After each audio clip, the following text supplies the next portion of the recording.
Reportamos desde la capital, la presidenta se enfrenta a una crisis sin precedentes. Aquí andamos en la nave, la gente ya está hasta la madre. Entre el narco y el fantasma que dejó el viejo guango. Nos dijeron que era el cambio, que la esperanza brillaría. Pero Claudia es un títer y sus hilos Andrés los jala, qué ironía. El macuspano moviendo fichas desde el rincón de la chingada. Plata o plomo es la consigna, no hay político que haga nada. Del sur al norte la bandera es la misma, la de la gente harta. Ellos mandan el palacio pero la gente ya no se la traga.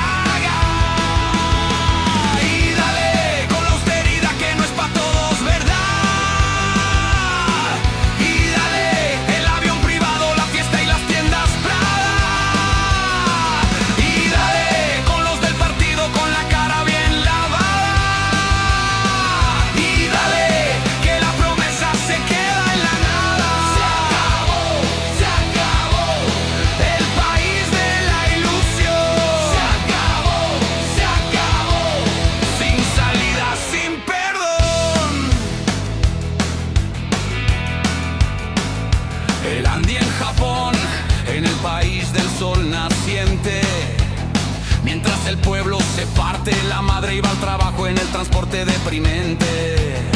Monreal en Madrid, Delgado en Portugal, qué bonita la vida.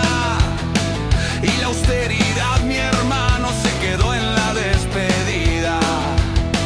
Son los mismos de siempre, con la cara bien tapada. Promesas de justicia y la justicia es secuestrada.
La presidencia no ha emitido comentarios.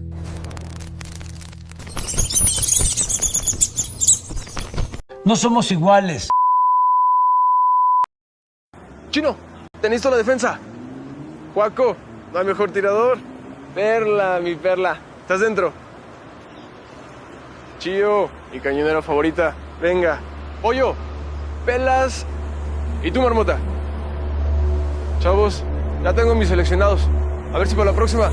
El fracaso de Morena en su estrategia de seguridad ha provocado que niños de entre 12 y 17 años sean reclutados por grupos del crimen organizado. Las familias exigimos que los problemas no se oculten y se nieguen, que se resuelvan. Las familias exigimos vivir en paz.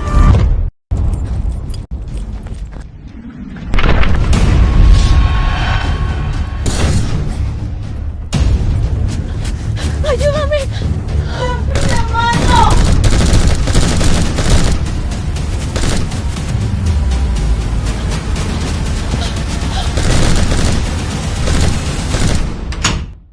Hola, mija, ¿cómo te fue?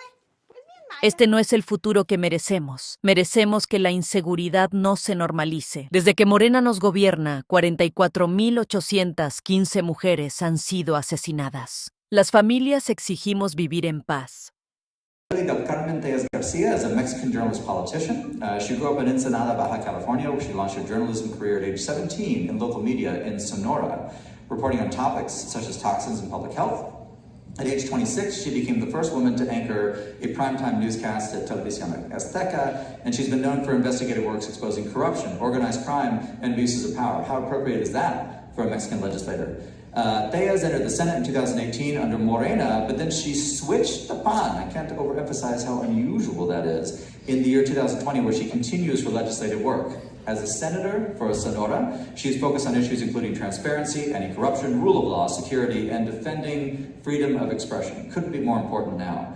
She has introduced initiatives such as declaring cartels national terrorist organizations. Now, the U.S. has done this, Mexico has not. But she's on the right side of it and regularly calls for accountability from government actors where human rights or institutional norms are threatened. My friends, there is very few people in Mexico who are fighting for freedom harder right now than our friend and your next keynote, Senator Lili Tellez. Please join us.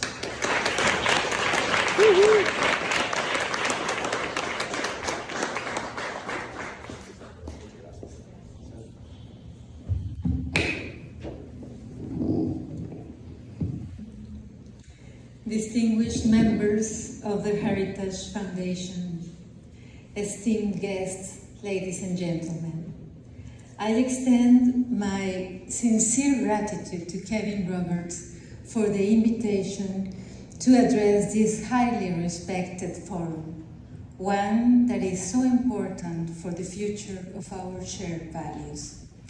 I also wish to express my loving thanks to my son Leonardo for standing here by my side and in every step for the fight for Mexico. First of all, please accept my condolences for the great loss of Charlie Kirk. May he rest in peace and our Lord's perpetual light shine upon him. His work, I am sure, will continue to inspire people to look up for Jesus Christ. I stand before you deeply concerned about the trajectory of my country, Mexico, a nation of good people, a nation I love, and I have dedicated all my life to serving. First, as a television investigative journalist and anchor woman who survived an assassination attempt for denouncing organized crime, cartels, and governmental corruption. And recently, just 7 years ago, as a senator, now attending my second term as conservative opposition. Today, Mexico is in danger, following step by step the Venezuelan path.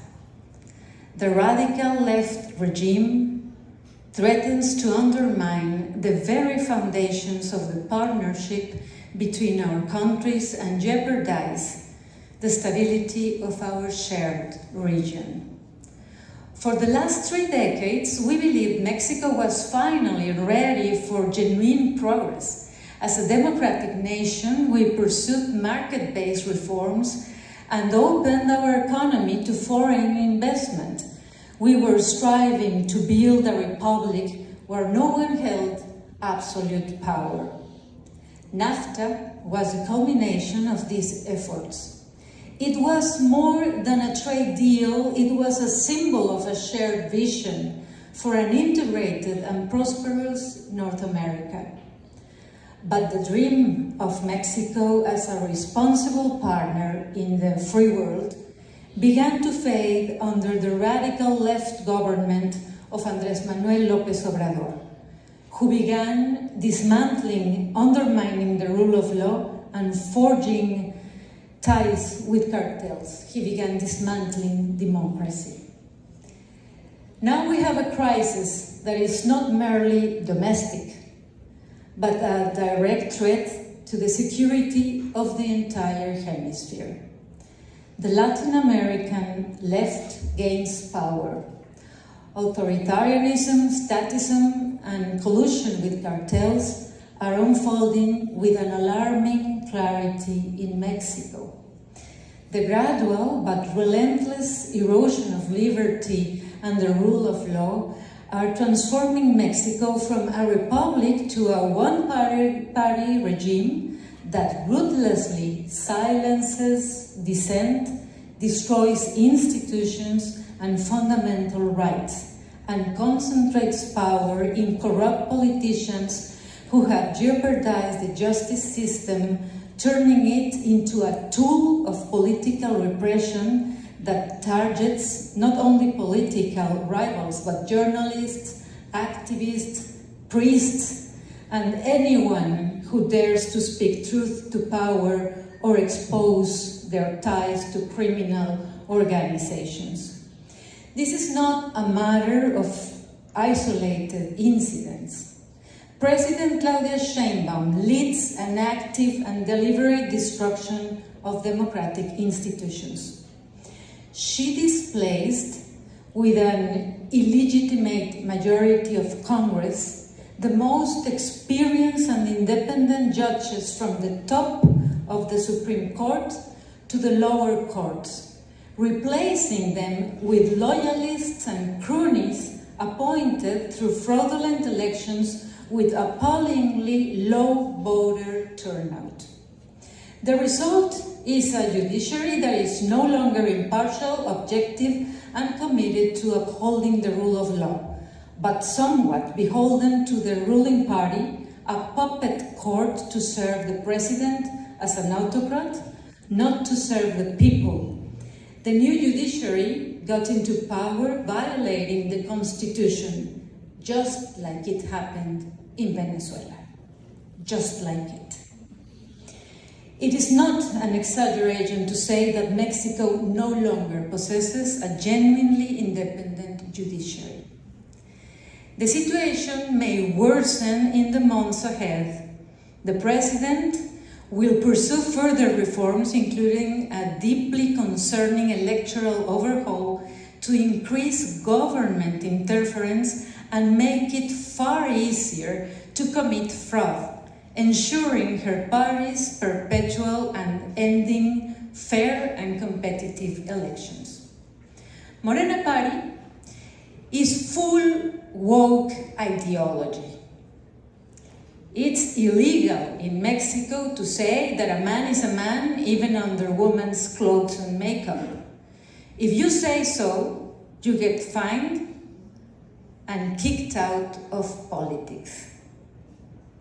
Children are indoctrinated in the woke ideology, forcing them to study with the books published by the government. They have to learn about the left ideology as the best political and economical system. It is also prohibited to mention God in schools, in classrooms. You cannot mention the word God. This insidious rise of authoritarianism is linked to another troubling trend: the relentless and often reckless expansion of the state into all spheres of economical and social life. The government supports central planning, has a deep suspicion of free markets, and undermines private enterprise. Statism is at the core of the regime. The government has restricted private investment in key sectors such as energy, effectively taking industries under the state's control with its corrupt and inept bureaucrats. Perhaps the most alarming aspect of this statism is the growing role of the military in Mexico's economy. Rather than focusing on the urgent task of defending our nation from cartels, the military manage ports, airports, custom facilities, and other sectors like construction, transportation, and a wide array of commercial activities. And this brings me to the third and most alarming aspect of the new Morena regime, the alliance between the government and the cartels, a systematic and deliberate strategy to consolidate power through violence, intimidation, and the manipulation of the rule of law. Listen to this. Each day in Mexico, 10 women are assassinated. Each day in Mexico. This has been for years now. Mexican mothers mourn. Mexican mothers, we all live in fear throughout our country. And let me be crystal clear. The cartels are embedded in the political system, exercising enormous influence over elections, laws, and territory. Just 2 weeks ago, a major scandal was exposed involving 2 higher-ranked members of the Mexican Navy, nephews of the Navy Secretary. They were leading an international fuel smuggling and theft crime organization in collusion with a designated terrorist cartel. Moreover, the cartels actively participate in the elections. They have financed campaigns from the leftist ruling party, they have kidnapped opposition members, and in the 2024 election, 40 candidates were assassinated. 40 candidates.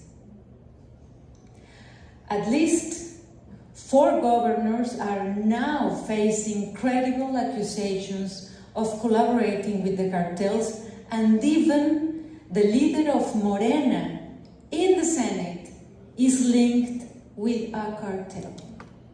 He sits just a few meters from me. In fact, López Obrador, presidential office chief, had a bank laundering money for a cartel to buy chemicals in China to produce fentanyl in Mexico, and Sheinbaum will not proceed against him.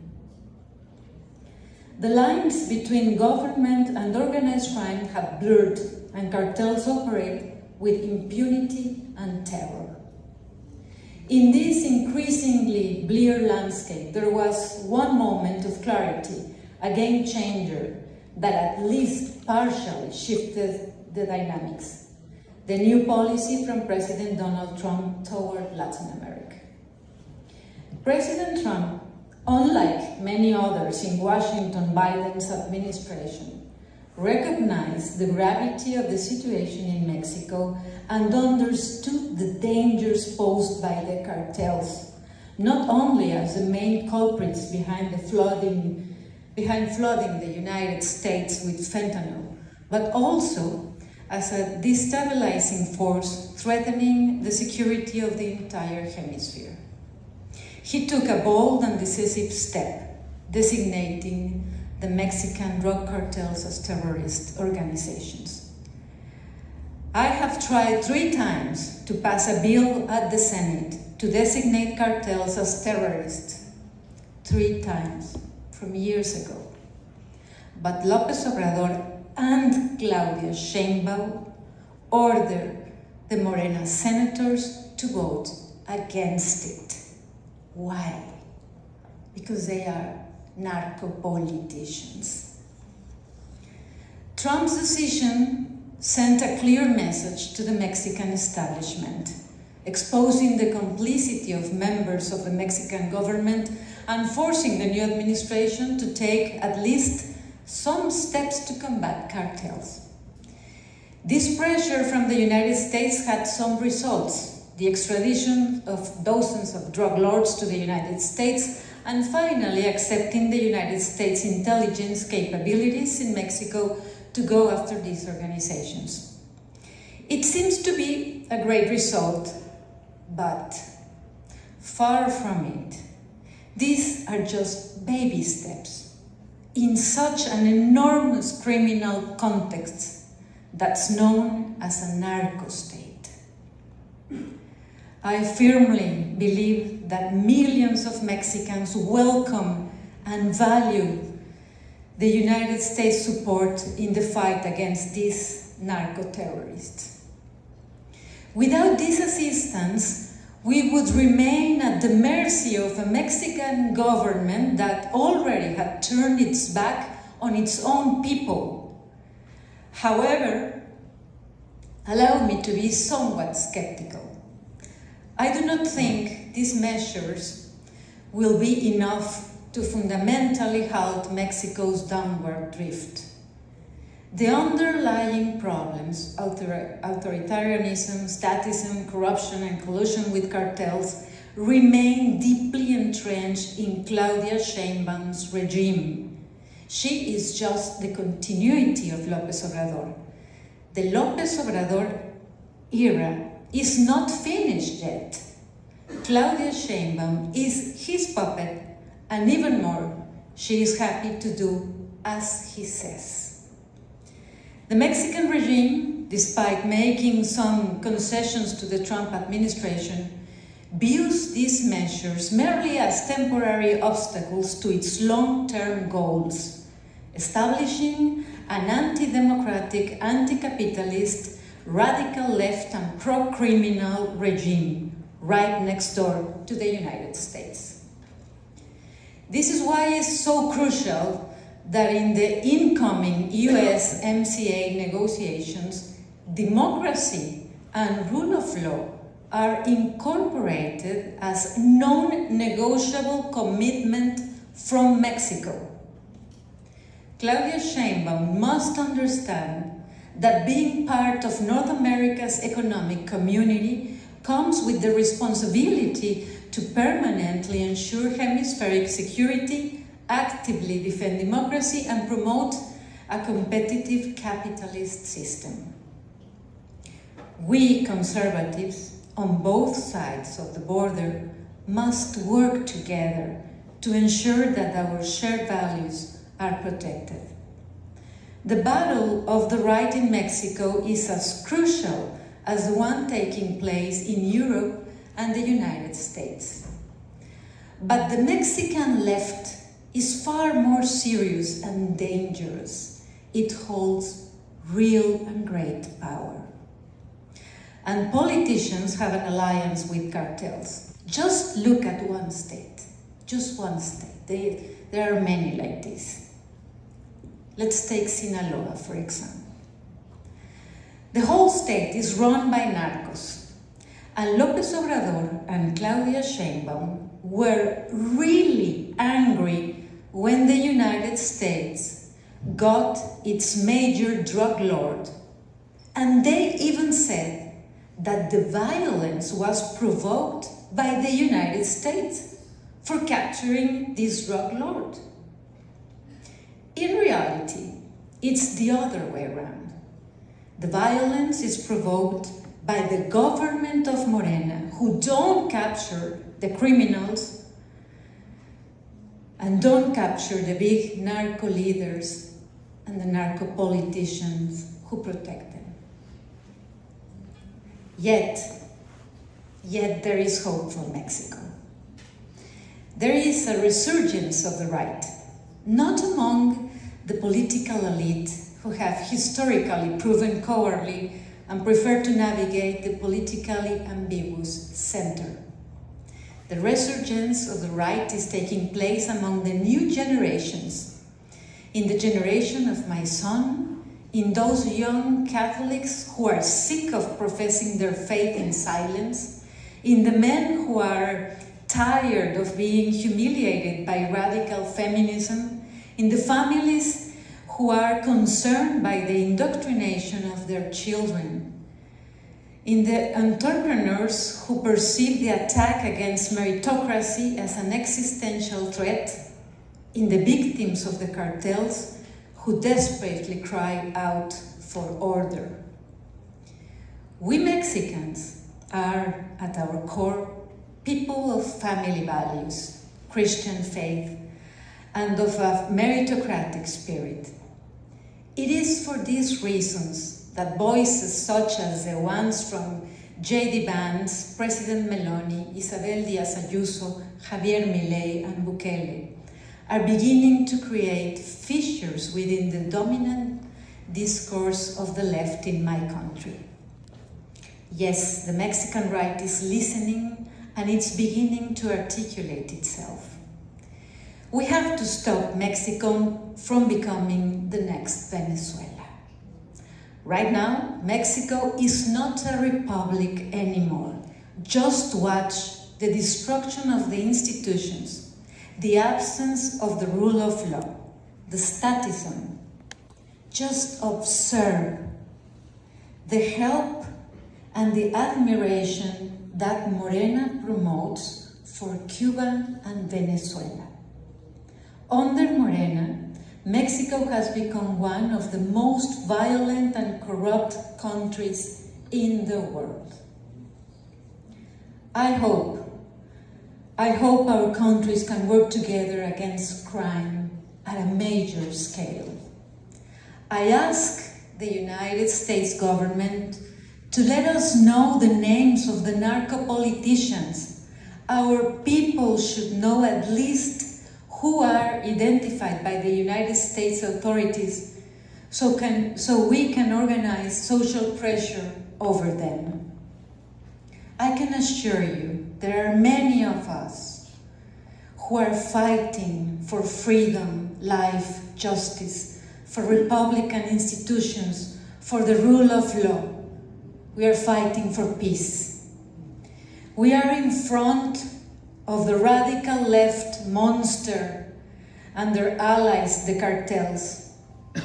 But under God's guidance, we won't step back.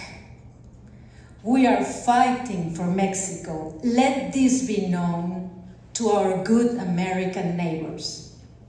May God bless our countries. Thank you.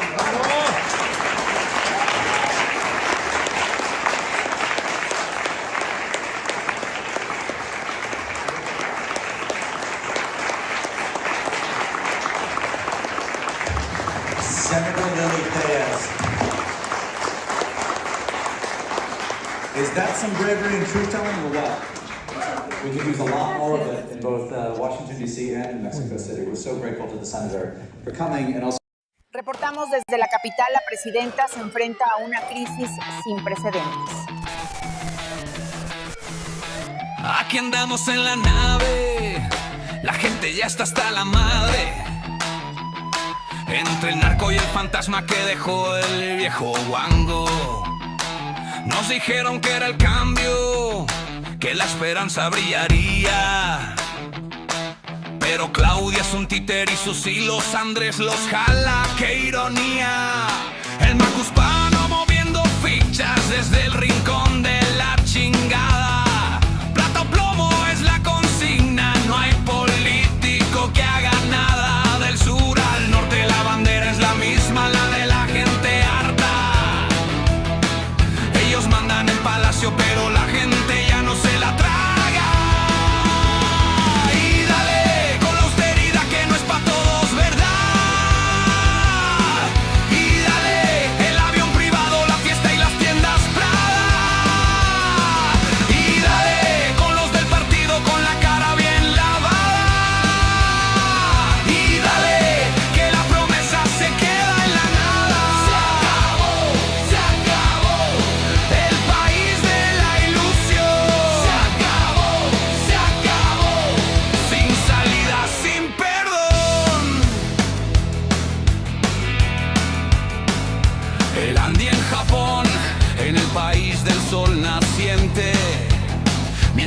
pueblo se parte. La madre iba al trabajo en el transporte deprimente.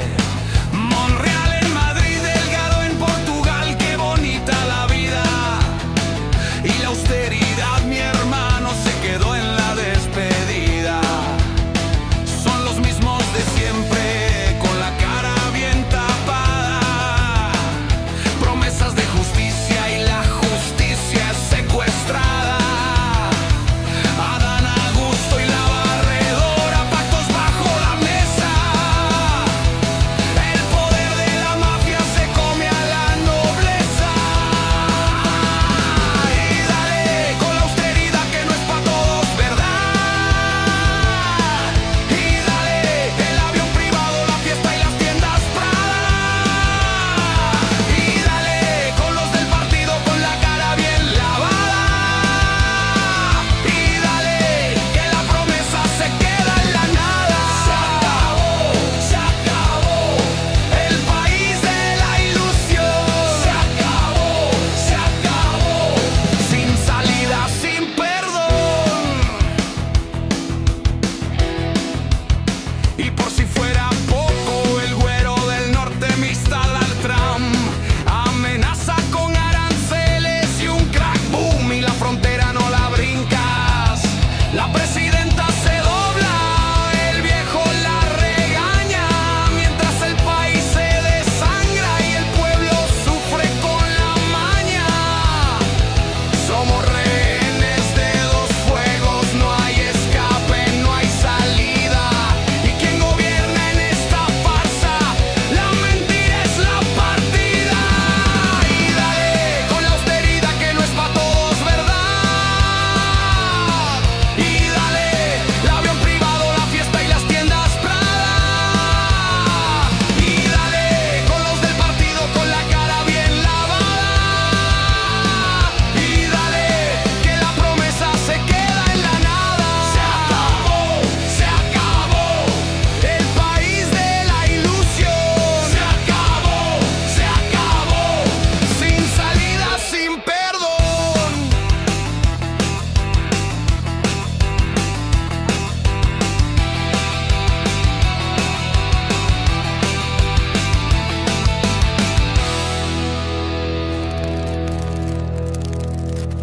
La presidencia no ha emitido comentarios.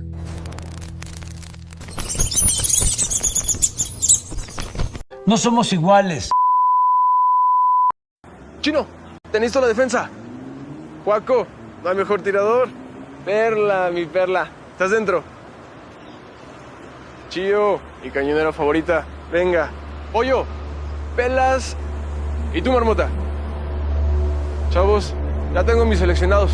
A ver si para la próxima. El fracaso de Morena en su estrategia de seguridad ha provocado que niños de entre 12 y 17 años sean reclutados por grupos del crimen organizado. Las familias exigimos que los problemas no se oculten y se nieguen, que se resuelvan. Las familias exigimos vivir en paz.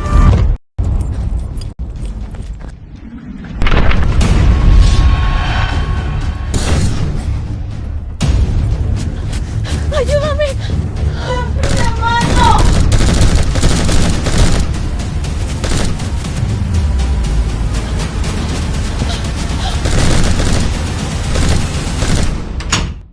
Hola, mija, ¿cómo te fue?